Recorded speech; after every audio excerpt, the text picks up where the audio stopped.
Hello दोस्तों, तो कैसे हैं आप सब लोग। जहाँ दोस्तों आज के इस वीडियो में हम लोग बिहार मैट्रिक बोर्ड परीक्षा 2025 के लिए एक क्वेश्चन जो कि बहुत ही ज़्यादा वीवीआई यानी कि वेरी वेरी वेरी इंपॉर्टेंट है कि परिवारवाद क्या है। यह क्वेश्चन जो है यह आपके एग्जाम में कई बार आया है कि परिवारवाद क्या है। तो इसका जो जवाब देना होगा तो हम जवाब क्या देंगे। आजकल का जो राजनीति है उसमें आप यह बात बहुत ज़्यादा सुनते होंगे कि परिवारवाद का राजनीति नहीं चलेगा, है ना। कांग्रेस से जो राहुल गांधी है तो लोग कहता रहता है ना कि किसी एक परिवार का राजनीति नहीं चलेगा, कि एक ही परिवार से हमेशा प्रधानमंत्री हो, यह सब नहीं चलेगा। तो ये परिवारवाद होता है। लेकिन जब इसका डेफिनेशन देने का बात आता है कि परिवारवाद क्या है, आप लोग सुनते होंगे न्यूज़ पे नेता वगैरह बहुत बोलता रहता है कि परिवारवाद का राजनीति नहीं चलेगा।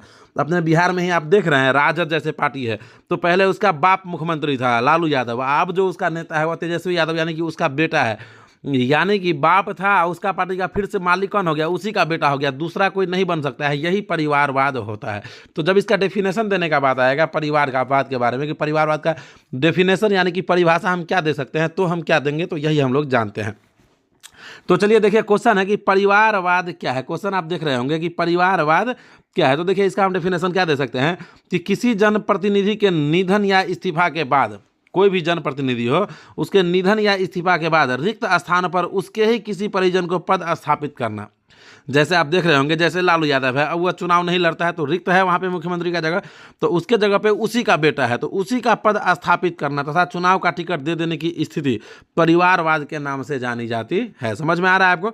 समझ में आ रहा है या नहीं आ रहा है, जल्दी से कमेंट करके बताइए। तो परिवारवाद हम लोग किसे कहेंगे, समझ में आ रहा है ना आपको? परिवारवाद हम लोग किसे कहेंगे, तो किसी जनप्रतिनिधि कोई भी नेता तो ये हो उसके निधन के बाद या उसके इस्तीफा के बाद जो खाली पद बच जाता है रिक्त स्थान, तो उसके ही किसी परिजन को यानी कि उसी का कोई चाहे बेटा हो या भतीजा हो कोई, उसके ही किसी परिजन को उस पद पर स्थापित करना तथा चुनाव का टिकट दे देना है की स्थिति ही परिवारवाद के नाम से जानी जाती है। कॉन्सेप्ट क्लियर है ना? आप डेफिनेशन लिख लेंगे, एकदम आसानी से लिख सकते हैं डेफिनेशन, कोई तो दिक्कत नहीं होना चाहिए।